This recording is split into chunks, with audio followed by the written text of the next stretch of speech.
Hello, hello, and welcome to the Who Are You podcast. I'm your host, Connor Overbay. If this is your first time checking out the podcast, welcome, welcome, welcome. We're always happy to have a new listener, a new watcher, any way you guys are taking in our content here. If this is your first time and you haven't checked out the social medias and stuff, it's going to be at Who Are You Pod for everything from Instagram, TikTok, Twitter, Facebook, all the normal spots. Also, make sure you guys check out the YouTube channel. We're about a little over a year in, and the subscribers are growing, and we're very appreciative of everybody who checks out our content. If you guys are watching it, make sure you guys hit that subscribe button. It is free. It helps us, do our thing here and get more amazing guests like we were sitting down with today.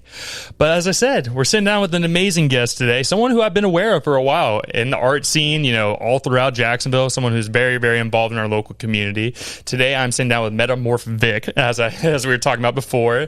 Like I said, thank you so much for taking the time out of your day to come sit down with us today. Yeah, blessings. It's honestly an honor to be anywhere where I can use my voice to further the vision and the community. So to be here, I feel like it's an iconic moment for myself, even because I can see the accolades and the rooms opening. So I'm really blessed to be here. Yes, sir. And before we get too deep into the conversation, if you want to let everybody know here at the top where they can follow you, check out your artwork or everything else you're involved in, feel free to let everybody know. Yeah, so Metamorphvic, you can find me on all platforms, Instagram, TikTok, YouTube, Metamorphvic,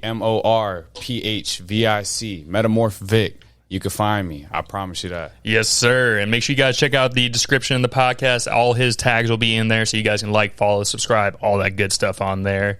But to get started with you today, man, we were having a little conversation before the podcast started. We learned something about each other. We both went to Sandalwood. Yeah. It's crazy to think you were 1 year behind me, right? I was 1 year after you. You say you graduated 2016, correct? Yep, 16. It's cool to meet another Saint. I know you said you went there for your senior year, man, but it's cool to meet people that I may have rubbed shoulders with and didn't even know it, and to see what you turned into, man. And like I said, it's an honor to meet you today. Shout out to Dr. Dom and Clea and everybody. They put us together, so shout out to all of them for getting us put together here to sit down for an interview, man. Yeah, I think it's we're talking about community, right? That's going to be a big subject, I imagine, today. And it's we were very local, just a couple blocks over, and we're in the Sandalwood district, and it's to be now in a position, it gives me goosebumps to think about now we're sharing this space. It's been a little bit since we've been out of high school, but the connections are reconnecting and things of that nature. So it's definitely nice to know that we have that similarity. Oh yeah, man. And I think the cool thing about our generation, right? I feel like we're very collaborative, right? Early, I would feel in whether it was social media, the TV space, all that kind of stuff, everybody was very much no, I'm going to keep my own piece here. I don't want to share the secret sauce and not really kind of lift each other up here. It's been a big topic on the podcast lately about how Jacksonville is really starting to lift each other up, right? Podcasters here, for my example here, that we have a group where we meet, once a quarter, and there's 100 of us, and we get put together on learning how to edit your podcast, how to shoot video, how to get sponsors and all this stuff. And through going and being involved in the art community, I've seen the same thing with you guys. I speak very highly. Unfortunately, I know Safe House isn't around anymore right now, but that art critique that I was telling you about, right? That was a very interesting moment for me, right? I got to see a bunch of artists come together and see what y'all talk about and how you guys can help each other, whether it's through different styles of painting or whatever medium you use. And it's cool to see you guys raise each other up and not be oh, that's dog shit. What is that? I think it's a very cool situation we have going on right now. Yeah. Me and my friend DJ Larry Love, we shout DJ Larry Love. You know it. I've had him on here. Yeah. So it's to bring up some of those topics, it's the Renaissance. I think literally this year, it's been brewing for many years, right? But I think in these last 5, and then if you narrow it down to 2 and 1, this year, 2025, we are really moving into this Renaissance period where, like you said, collaboration is being applauded. It's honestly the pinnacle right now, where it's going into 2026, I really foresee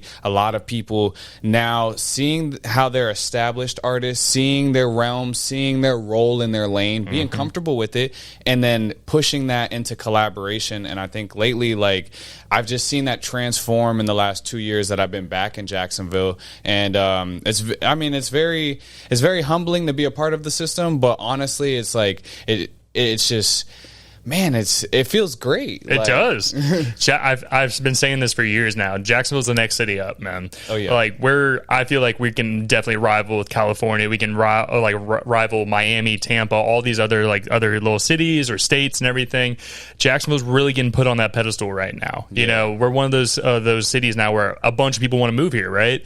You know, we've had so many people from the north, west coast, and everything move to Jacksonville because they hear about what's going on, businesses, everything. Mm-hmm. Jacksonville's going to be it already is an interesting place, but say 5 years from now, I think it's going to look completely different than what it is right now. We're about to boom. Yep. Like I really do believe so, and I hear a lot of the artists right now where you can hear amongst the community there's this chatter, because there's been chatter for multiple years where it's like, yeah, we think that we're on the rise, and then some people are ready to, you know, still move, go to some of the bigger cities, establish their name. I think that the perspective that I'm holding on to right now is I'm buying in this stock, and the stock right now, it's doing well. We're seeing the numbers increase. It is a little slow. It's not booming through the roof, you know, but I think that over the next 5 to 10 years in the long game, this is going to be the place where, you know, yes, you go to LAs, you go to the New Yorks, and you do business and work there, but I think a lot of people are going to start bringing that energy back here, and we're going to see us start to, you know, be able to match the energy of a Miami, of an Orlando,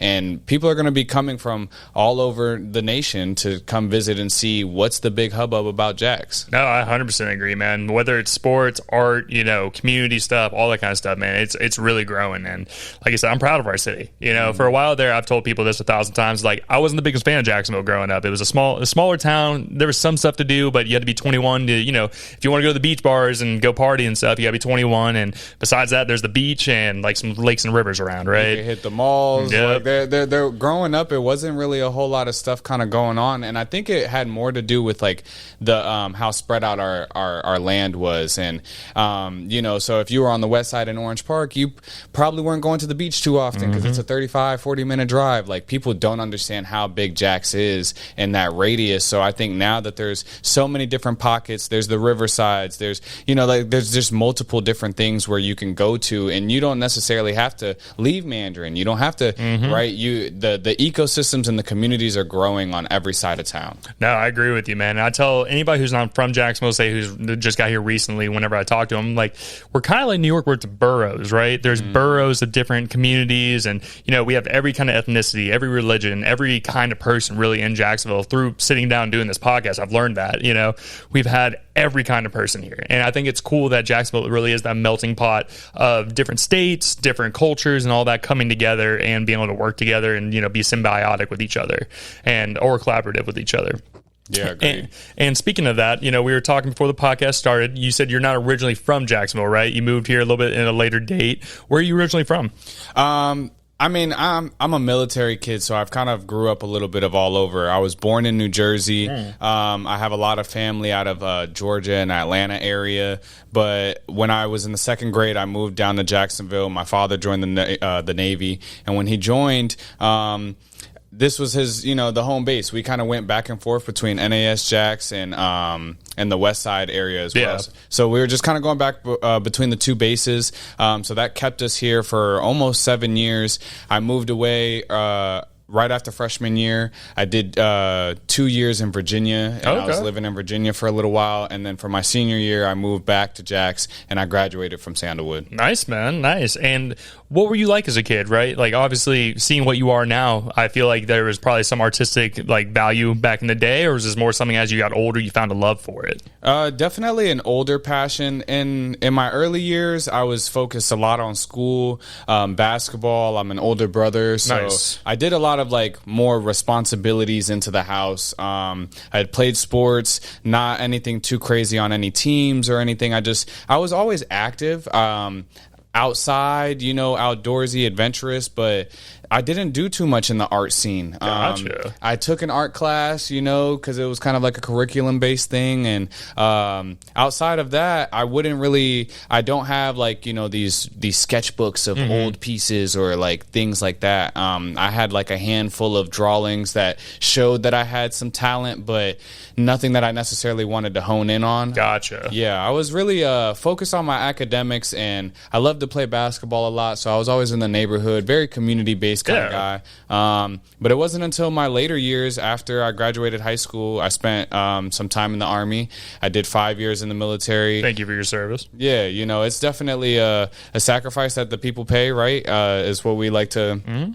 you know, allude to with that. But yeah, I was in the military. I met my wife in the military. So oh, really? Yeah, that's pretty cool. She's in the military as well, or was in the military. Yeah. We were both serving. We were both intelligence analysts. So essentially, like, our job was to like critically think things. You know, briefing, PowerPoints, stuff like that. But it's cool that you. Sorry to cut you off, but in the intelligence agency, do you know who Chris Ross is? Scared Money. Yeah. You know, I've met so many guys who are in the military and like, yeah, I'm intelligence. I can't talk about much. Yeah. Like, okay.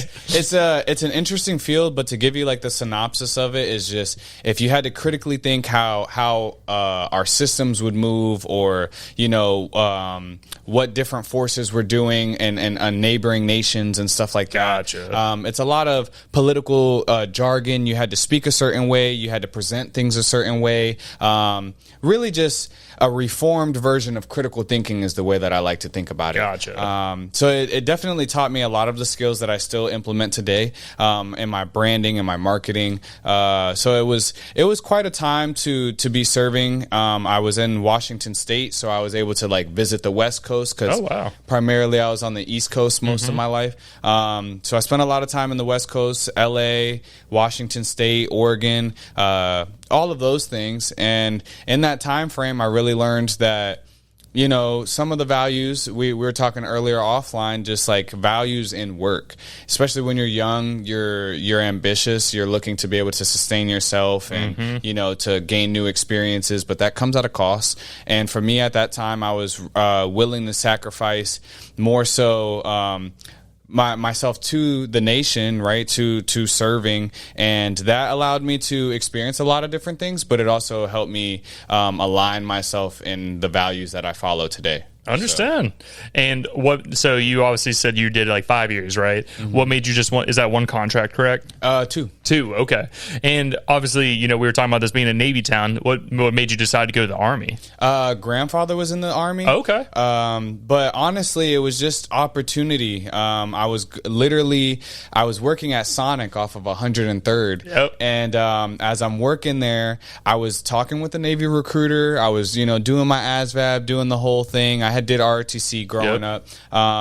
And crazy enough, I think it was just alignment, but I'll never forget the man who walked up, and I was on a breakfast break. I wasn't supposed to be on shift that day, you know, that type of thing. Yeah. And he walks up and he's like, "Hey man, I see what you're doing. I see that I can present you a better opportunity. How about you come down and I give you my spiel?" Luckily for me, I was already very, you know, familiar with the system and how it worked. Like I said, I had been looking at the Navy and stuff like that, and just the opportunities, the job, the money, everything that kind of just aligned.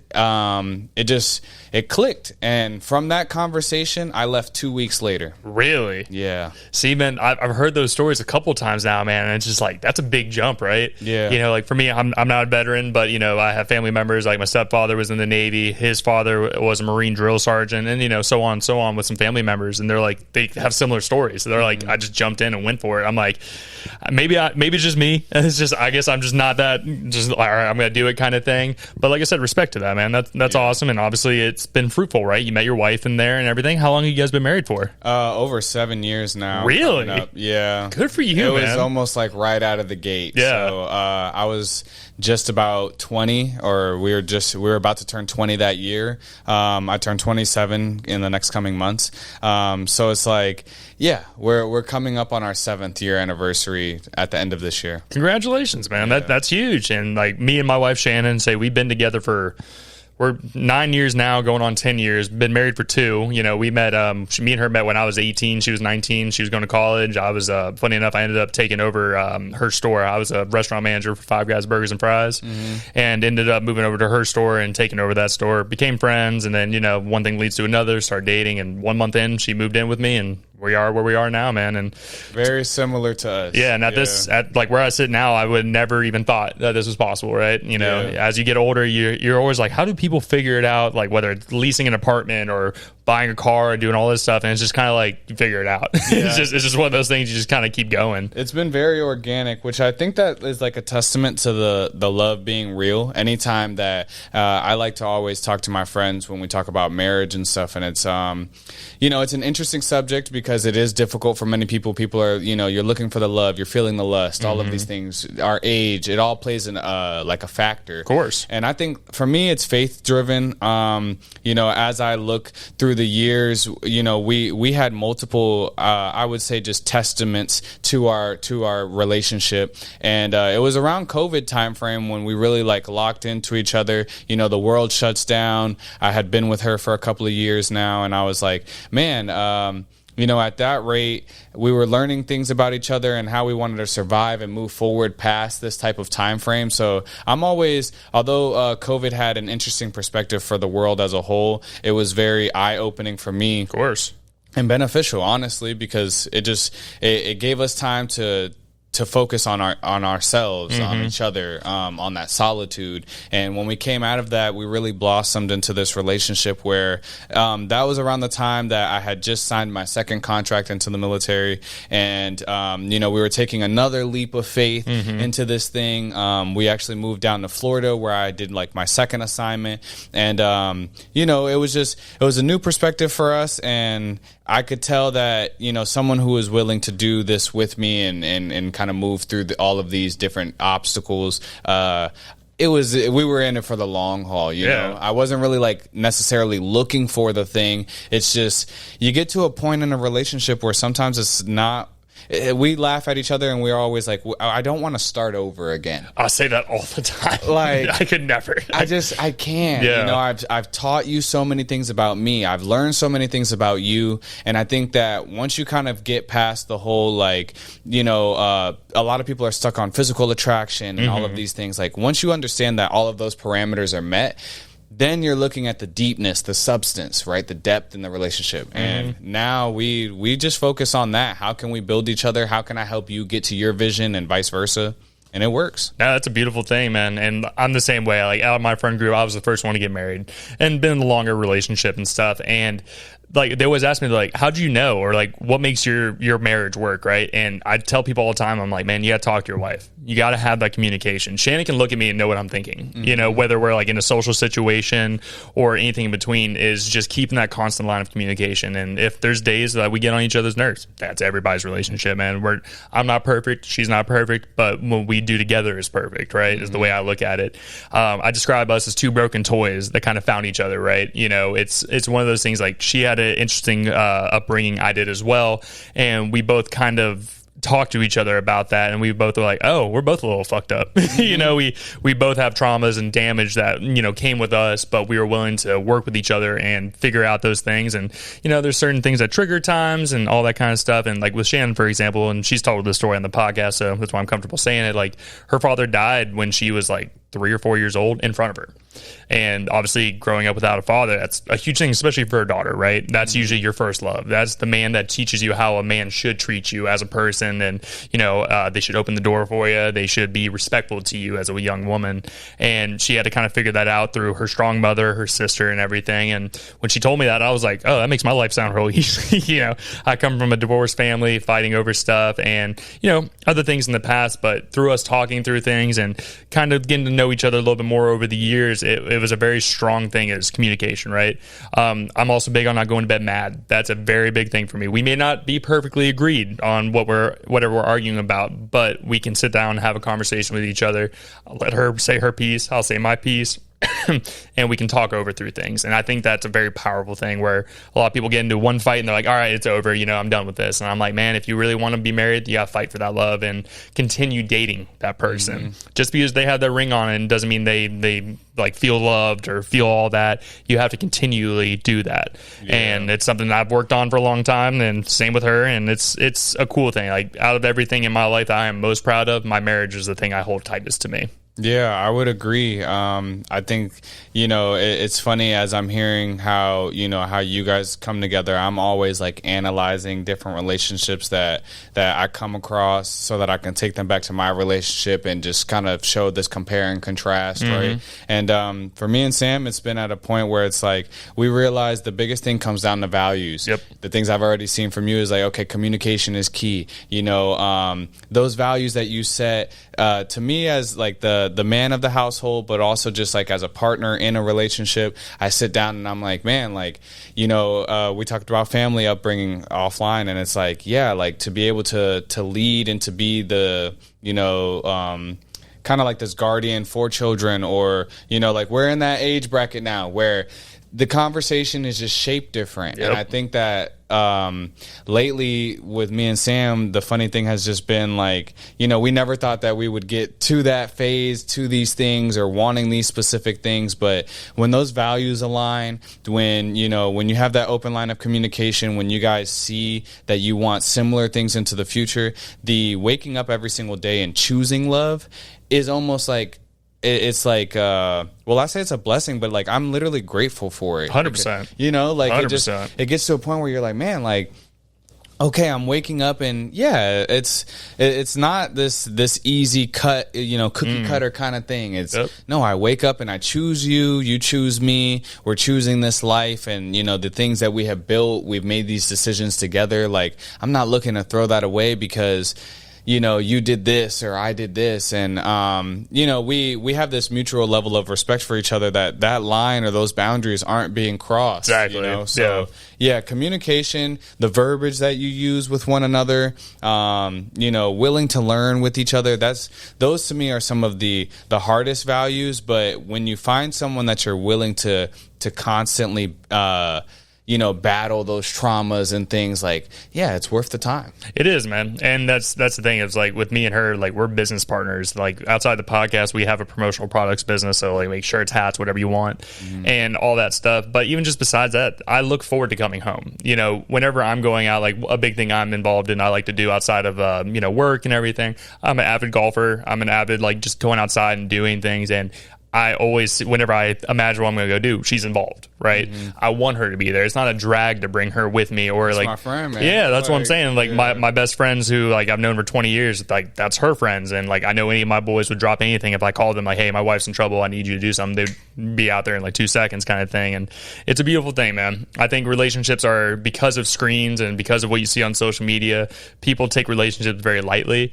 At the end of the day, that's all you take with you when you're gone, man. The memories of the person that you're with or all that stuff. We don't take money with us. We don't take value or, whatever position you are in life at the current moment. When you're gone, man, all you have is the people that remember you and anything else they say about you to keep your memory alive over time. So it's an important thing, man. And like I said, it sounds beautiful what you have. So I think that's really cool. To switch over to another subject here, I've been reading your shirt, and what's be more mean? So it's genuinely my affirmation. It's a motto. It's my name. It's honestly, at this rate, it's everything. It's everything. My branding, where it kind of started is over a year. It's been almost 2 years now since I lived in LA. And when I was living in LA, the art scene is so progressive, so futuristic in comparison to some other cities I've been to. So I'm staying there and I'm noticing the graffiti scene. And what's very popular in graffiti is that you pick a shortened version of your name that has some sort of substance. Okay. So for me, Metamorphvic, it's a very long name, lots of letters to tag. It doesn't necessarily flow a certain way. So when people think about graffiti, those guys, they typically commit to a certain set of letters because of how they flow.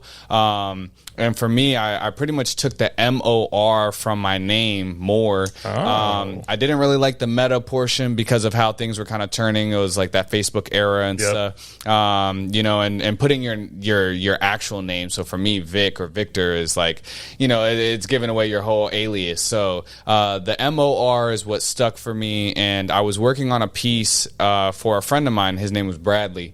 And I quite literally, I wrote a B on his name for for his name on his hat. Okay. And I was signing like the side of the hat, with my name. And I thought that it was funny that the B and the MOR still stuck. Yeah. So I was able to give him a piece, and I was like, hey, bro, just know that when you look at this, it's to be more. They're in conjunction. And that was like the first thought where I thought about, adding this one letter as an action to my name.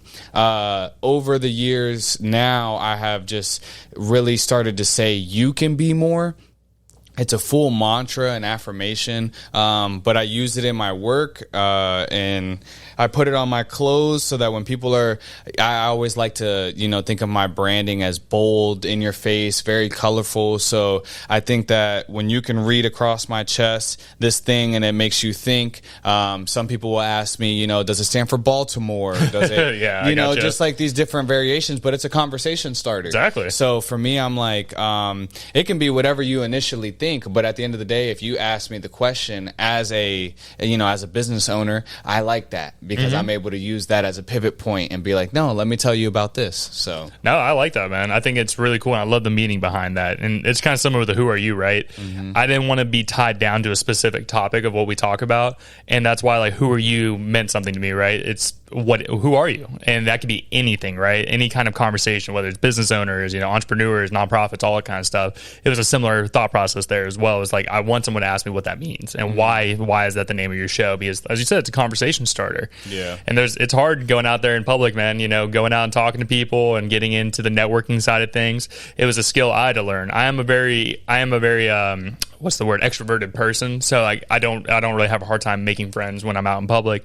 But talking about your business, man, you're being vulnerable. You're talking about something that you put your blood, sweat, and tears in, and you hope people like it. Yeah, and it's a scary thing at first, and as I've gotten more into it and done this for like I said, like 4 years now, I've gotten a thicker skin to where I'm like, not everybody's gonna like it. And it's perfectly fine. It's not made for everybody. It's made for really just the community and for myself, right?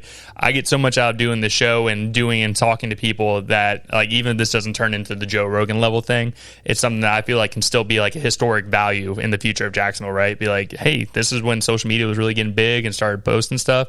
Connor sat down with this many people from Jacksonville who were doing, like, probably by that time, big things. And I think it's going to be a really cool situation. And I think art is one of those things as well, where it's timeless. You'll see something 100 years ago and you're like, wow, that's beautiful. Or like you look at a Picasso or, even smaller names than that. And you're like, dang, they had that vision how many years ago where they didn't even have the right materials and they made it work.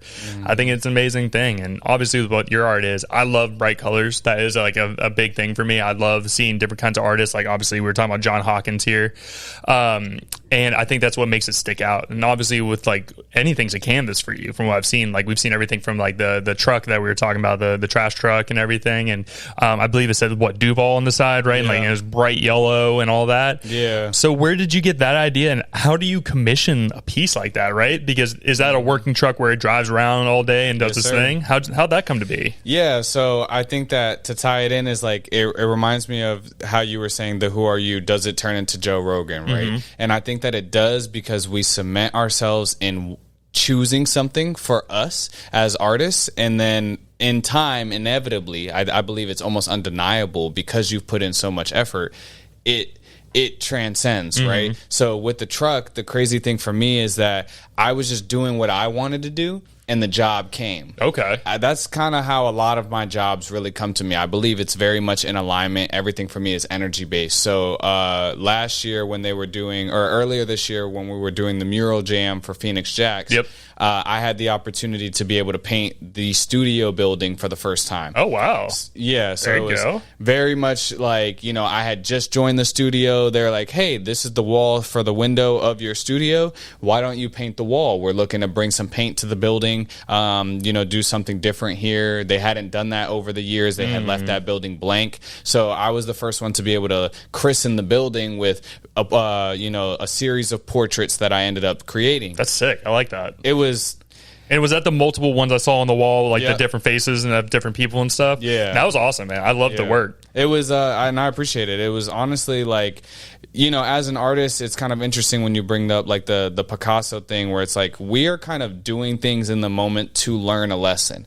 I was talking with one of my friends earlier, and it's like sometimes we create pieces to teach ourselves something. You know, you could maybe relate with the podcast, like each interview teaches you something. Mm-hmm. So it's like, the only way to really get better is to have 174 interviews. Only way to get better is for me to create that next piece. Exactly. So it's kind of funny because, like, in retrospect, 50 years from now, sometimes that particular piece holds different significance for the artist in their career, but because now people are seeing beauty in it, or, you know, but for me in the moment, it was learning a lesson. So even with that piece that I made on the building, I feel like I was learning a lesson. I was teaching myself, you know, how could I draw multiple faces but still kind of keeping this cohesive image. You know, I'm pushing boundaries. So I was just doing something to challenge myself. In that, one of the owners in the local area, his name is Warren. He owns the community disposal a couple blocks down. Okay. He does a lot of work for Phoenix Jacks and the neighboring neighborhoods. And so with his business, he honestly, he just came right up on me. I was painting my mural. I kid you not, I collapsed the mural, or I collapsed the ladder, and I was done painting the mural. I finally told myself, you know, this is a good stopping point.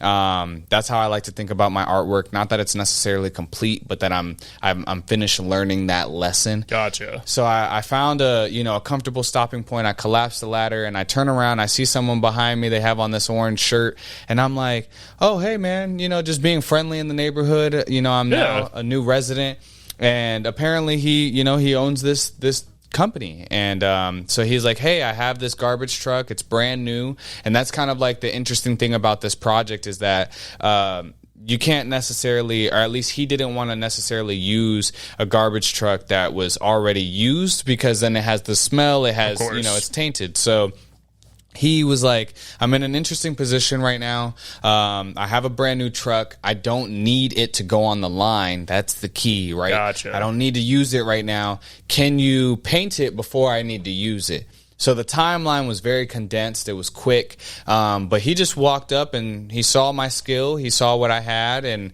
I was able to meet all of the requirements that he needed. How we came about putting the Duval on the side was truly freedom of reign. Okay. I thought of it, the very first words that it reminded me of was moving billboard. Back in the 80s and the 70s, you know, you had graffiti artists who were tagging trains and, you know, finding a way to get their voice across the city. So it's called going all city. Gotcha. And, okay. you know, we don't have that type of thing here, you know, and as we talk about putting Jacksonville on the map to being in New York, being in LA, we need, you know, these type of things. We have to be a little creative, you know, on how we can go all city. This opportunity came up and it was like, hey, this garbage truck will be in use after this. You know, it's going to be going around 50 hours a week, you know, to different neighborhoods, San Marco, Brentwood, like just all over the place. Yeah. And it was a crazy opportunity. It took me about 4 days to paint it because of that only took you 4 days. Yeah. Oh my God, dude. That's a big surface area for you to do. That's amazing. Yeah. 14 by 28 feet on both sides, and then the back side as well. That's huge, dude. Yeah. That's freaking awesome. It was pretty much 3 murals in that time frame. It took me about 19 hours total because, you know, I'm docking the times. I'm being mindful as a business owner as to, you know, how long does it really take me to do things? You know, I wasn't trying to rush it, but I was also trying to get a feel for what I could, you know, use for the future, see how long it would really take me. And it was interesting because that was right around the time, it was early June, so the days were just starting to peak 90s. Gotcha. Right? Yeah. So I was having a break midday to make sure that I could, sustain myself and then come back in the nighttime and paint in the night. It's hot out here, man. Trust me. I was telling you, I work in HVAC work, man. It's hot right now. You know how I can understand. Even now it's actually, it would be way worse, I feel like, just because it's still 96, 98 in the evening, but this was just before our days were just starting to extend. So I was able to get a little bit of the coolness, the 80s, the 88s, into the afternoon, into the nightfall. So it was a little bit more feasible for me to like paint and things of that nature. But yeah, it took some time. And when it comes to such a big canvas, right, like I'm always interested in this when it comes to muralists, or obviously you're much more than a muralist. You do so much different kinds of mediums with your art. How do you kind of like get that measured out to know where you're going to put everything? Like obviously Duval, everything's symmetrical, you're doing your thing. How do you kind of set that project up? Do you do outlines first, or how does that whole process go for you? Yeah, so I've been learning every time that I do something different, because I continuously, like you said, I don't necessarily declare myself as a muralist or as a graffiti artist.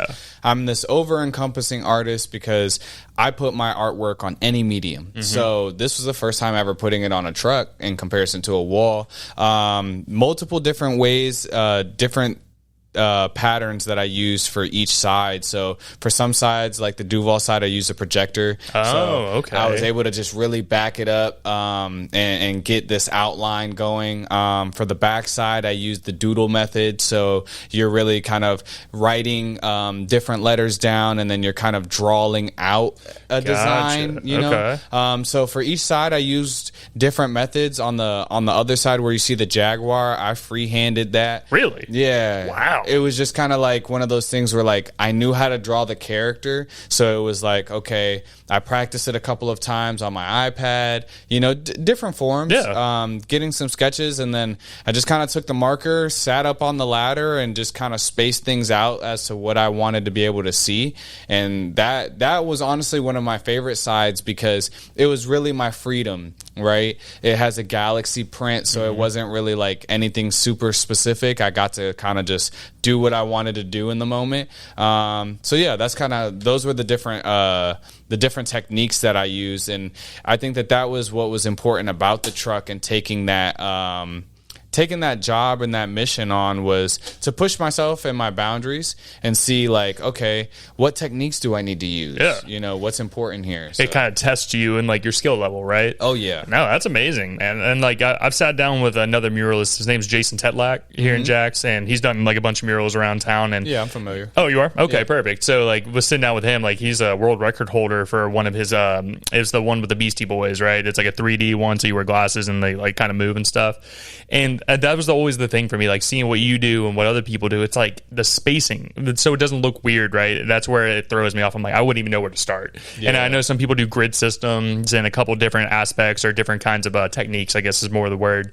And it's amazing, man. Like literally taking something from your mind and putting it out there and seeing it. It's amazing. I think it's so cool sitting down with creatives who literally are like, you know what, I'm going to do this, and they make it through and it comes out beautiful. So congrats to you on that. And that's cool that that's going to be going around and people are going to be able to see that. And to talk more about your mediums, right? Like I wasn't trying to box you in or anything like that as a muralist. I know you're, a man of many talents and many different mediums.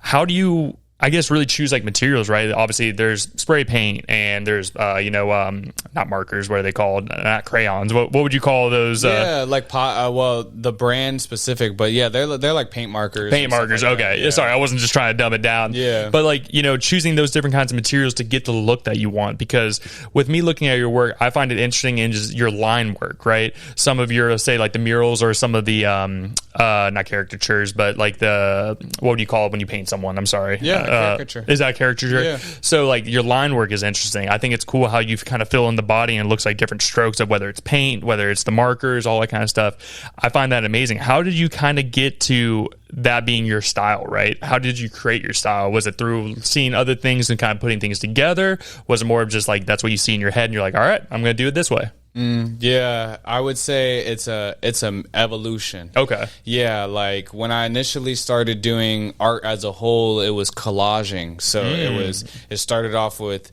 taking something that already existed and trying to like morph it into something that was like my own. And then over time, I think that we talk about therapy or mental health, and we're big on that here, by the way. Yeah, like I to me, it's essential in my branding. I agree. I give people positive affirmations and messaging, but honestly, it's where a lot of my style started when I was getting out of the military. Like I said, I didn't really have too much of an artistic background to go off of from like my adolescent years. So when I'm coming out of the military, I'm a critical thinker. So what I'm good at doing is seeing something in someone else's artwork, thinking about what steps they took to get there, working my ways back. So I spent a lot of my first year or two, and still to this day, but in those first years, really experimenting. I'm constantly experimenting, taking the truck, doing the wall.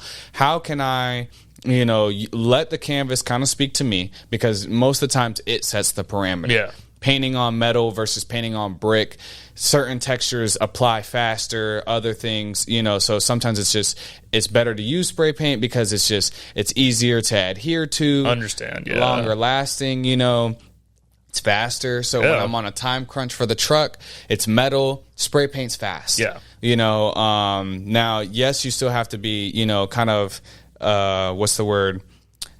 You have to understand the technique and know how to apply it. But at the end of the day, I feel like all of my mediums have came from me experimenting and keeping the things that I liked the most. So for me, I like to think of my art as like controlled chaos. Okay. So it still has to have this form of like, I really enjoy getting my hands dirty. I enjoy, the process of, getting paint on my clothes, wearing and being in the art, So when I do my mediums or when I'm kind of picking the style, there's layers to it. And it's like, okay, what do I like to do? What do I want it to look like? What's the canvas say I need to use? And then I try to kind of, pick apart each thing and put that together so that I can best represent my style. And that's how I've slowly been able to come into my style. And people now can look at my work and say, okay, if it has splatter to it, if it has, if it has a certain abstract feel, if it's loose, if the line work looks a particular way, those are all things that you can associate to the metamorphic style. Exactly. But it's been experimenting. It's been over time. I like that, man. I think that's really cool, and it's cool to see a progression, right? Like maybe you were really into something at 21 years old, and then when you're 25, it's a lot different, right? Mm-hmm. I think it's cool to see that metamorphosis as we're talking here, and it's amazing to see the art. And obviously, through doing your art and getting involved with the community and stuff, I've seen you've been involved with Old Soul, by the way. Yeah. Shout out Dr. Dom and everybody. Always. Yeah, they're all awesome people who I've gotten to meet through being interested in art over time. So what was it like, and how'd you kind of get involved with working with them? And obviously I've seen you in the photo shoots wearing the Old Soul suits and the hat and everything. How'd you kind of get involved with them? Honestly, genuine community. Like, so when I'm at events, that's really where I had started to meet different members of the art space. Drawing caricatures at like Earth's Farmers Market is the first time I met Larry. Okay. It was for his one of his organic markets. I was drawing caricatures there. That was actually one of the first events I ever drew caricatures at live outside. I saw there was a video on your Instagram about that, right? I was watching that. I thought that was cool. Yeah, and it's crazy because that one of the first events I drew Kalia. Oh, really? Yeah, she was there. I didn't know Dom yet. I didn't, I met Kalia first, and through meeting her, she was like, okay, I want you to meet so and so, and meeting small members, doing I would say forcing myself, but also growing in my business. When I started to choose that I was going to build this business, that I wanted to sustain my family from it, certain requirements and responsibilities came in. So I started to, position myself into certain events where I knew I could gain notoriety quickly, like just using that type of marketing ploy. And in doing that, that's the first time I met Joe at the Safe House, was drawing caricatures and doing a market with ASAP, with Miguel. Yep. And, so slowly it's like, okay, I get in so that I'm doing something for you in your branding and your marketing.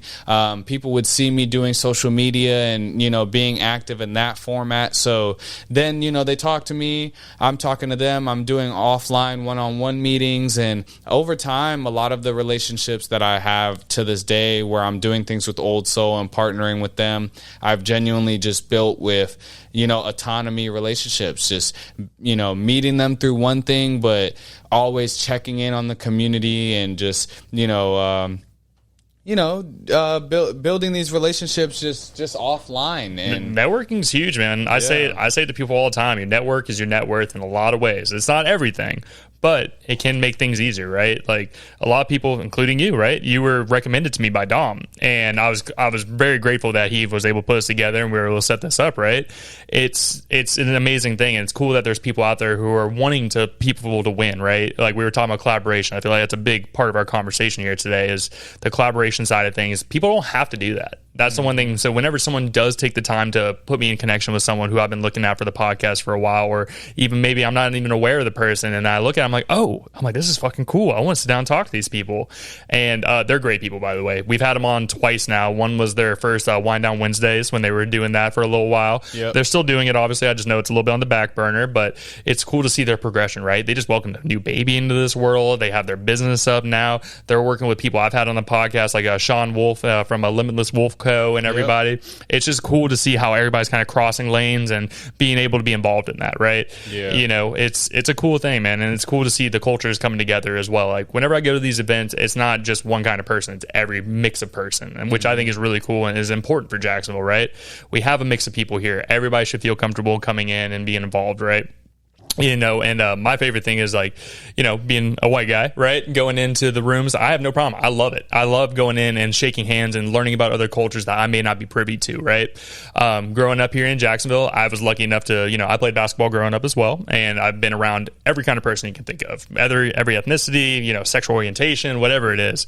And I was lucky enough to grow up with parents that didn't care, man. As long as people are good people, that's the way I look at it in a lot of ways. And it's cool to see everybody coming together, pushing everybody, and to get better, and also putting each other in rooms that maybe we didn't have a chance to be in originally. So it's huge, and congratulations to you, man. Like I said, I think you're doing amazing stuff, man. It's cool to see. Yeah, and I'm glad that when you bring up the diversity piece and our cultural backgrounds and stuff, I think that's something that I want to highlight for sure, because the way that I even look at it in my partnership, but also when I go out into these different events, the diversity is key. Mm-hmm. If I'm only pushing my message to a particular group of people, then it's only perceived a certain way. It's only viewed, it's only articulated in these groups. For me, when it comes to the Be More messaging and when it comes to the things that I want to do, I look at energy. Yep. So I think that's a lot of the stuff you're alluding to there. And it's like, if you have good energy, if you are in alignment with good values, I can assess you, like you said, no matter your race, your orientation, anything. Like,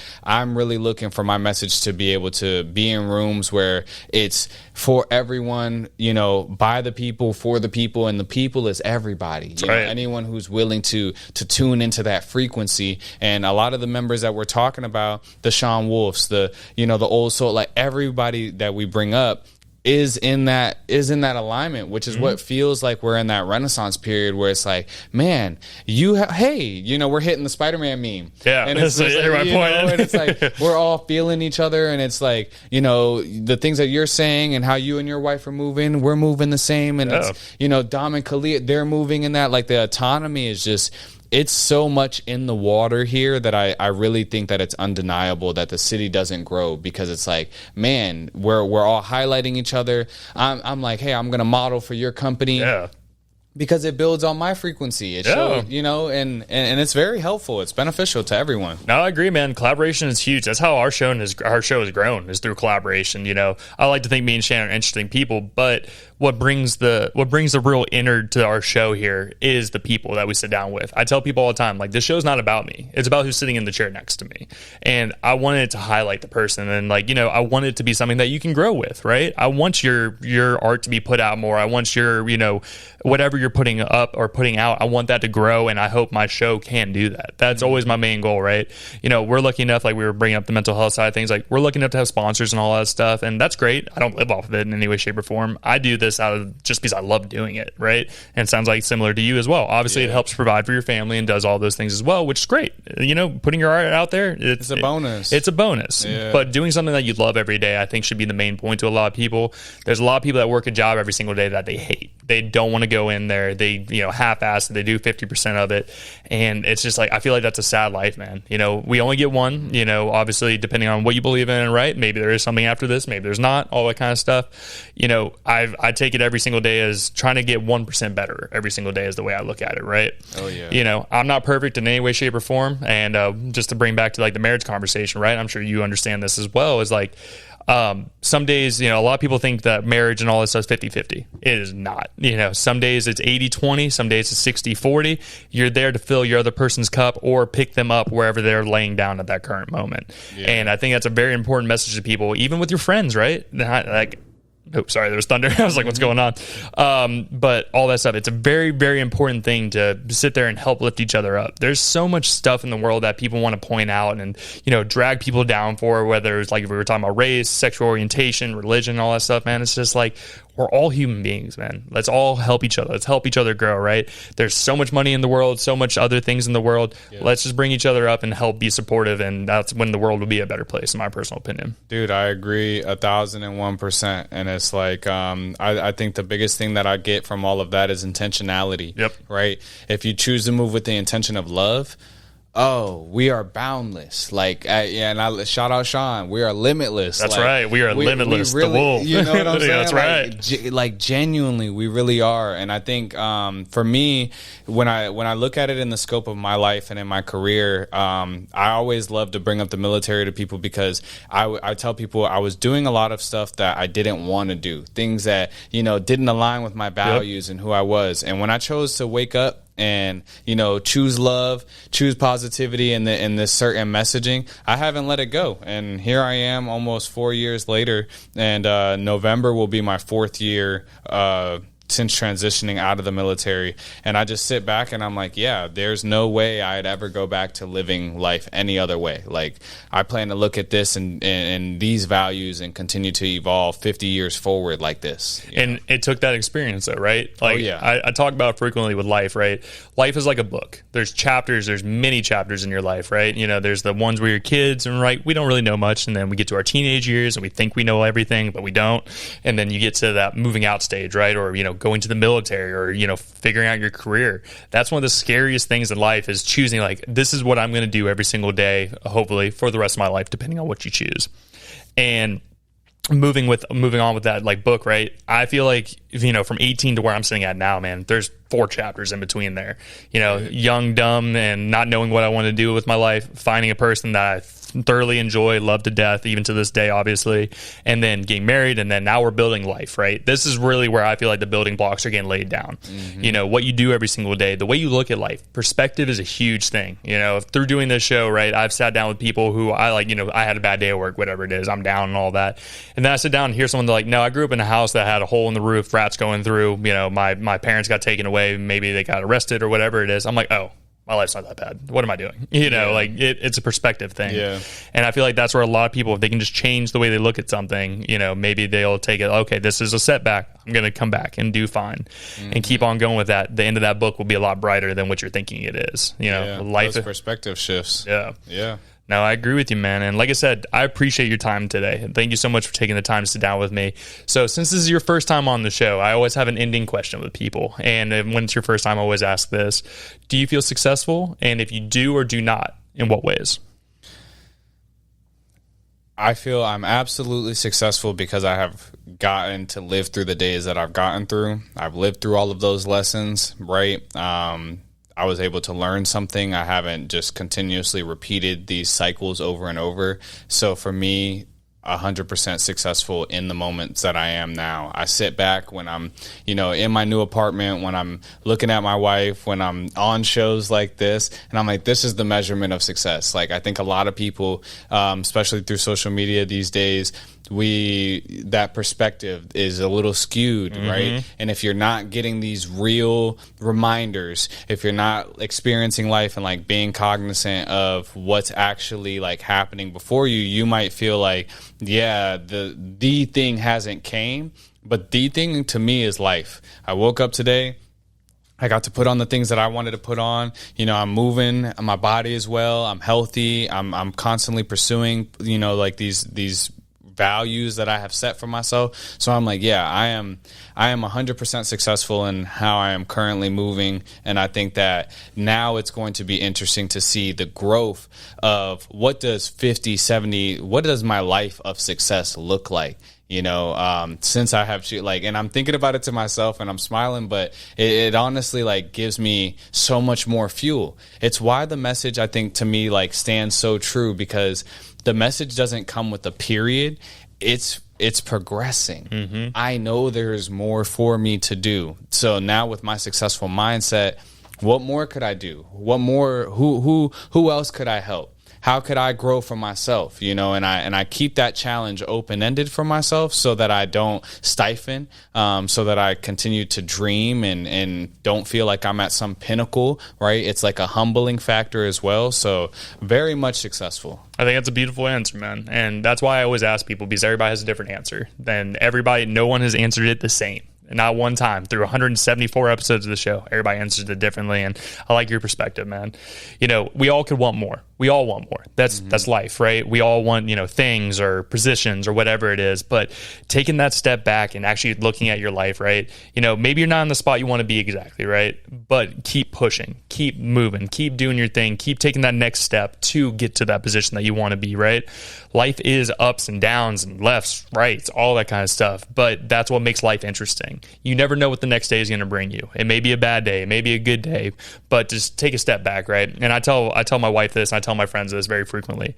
As I've gotten older with time, right? Time is very quick. I'm sure you're aware of this now, right? From 18 to where we are now, it's crazy. It's been blipping. Snap of a finger, right? There's times where I'll catch myself in a really good moment, whether it's hanging out with friends and just taking a step back and just enjoying that moment, right? Or taking a mental snapshot into something that maybe whenever I'm having a bad day, but like, life's not that bad, man. And you have to take that step back to look at a 1,000-foot perspective and be like, where were you originally to where you are now? It's completely different.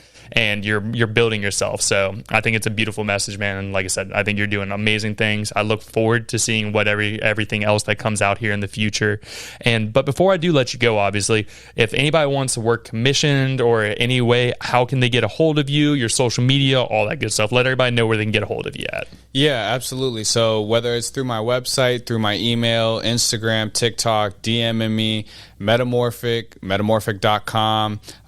You have to know the name. You got to understand that whole branding, right? And it's like, if you're looking for commissions, if you're looking for any of the things that I always tell people is be mindful of your energy.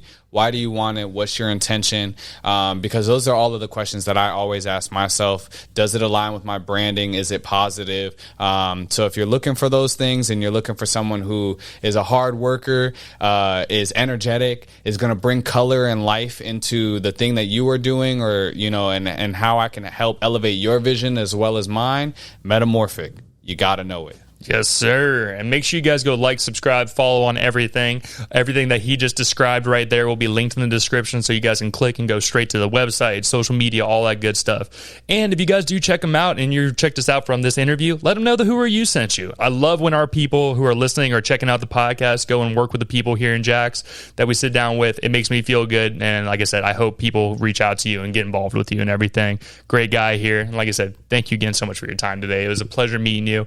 And you have an open invitation. Anytime you have something going on, man, feel free to reach out. Like I said, it's always free to come hang out and have a conversation, and I enjoyed this conversation a lot, man. So like I said, thank you so much again. Yeah, likewise, man. It was a blessing. Yes, sir. So guys, like I said, make sure you guys go like, subscribe, follow. You guys will see all the stuff in the description. Obviously, you guys will see the clips that we come out with this episode, so make sure you guys check them out. Also, while you guys are in the subscribing mood, make sure you guys give us a follow. It's gonna be at Who Are You Pod from everything from Instagram, TikTok, Twitter, Facebook. You guys know where to find find us nowadays. Also, the YouTube channel. If you guys want to do something that really makes me happy, hit that subscribe button. Helps our show grow, helps more people check out the show and get to know more of the Who Are You. It's going to be Who Are You podcast on there. And then I got two final things for you. Obviously, we were talking about the promotional products business. If you guys are interested and you want something made, whether it's something to help promote your brand, you're interested, you're starting a business and you want to get some stuff out there, we can do everything from hats to the little writing pens to pins that you wear on your shirt. So it's going to be c2-promos.com. Don't forget the dash. And then my final thing for you, if you feel like you'd be a good fit for the show, you're an entrepreneur, an artist, a business owner in any way, shape, or form, or you just have an interesting story and you feel like you'd fit well on the show, either shoot me a DM or it's going to be whoareyoupod@yahoo.com, and maybe we'll have you guys on a future episode. But as I say every single week, y'all, thank you so much for checking us out, and we'll see you guys next week.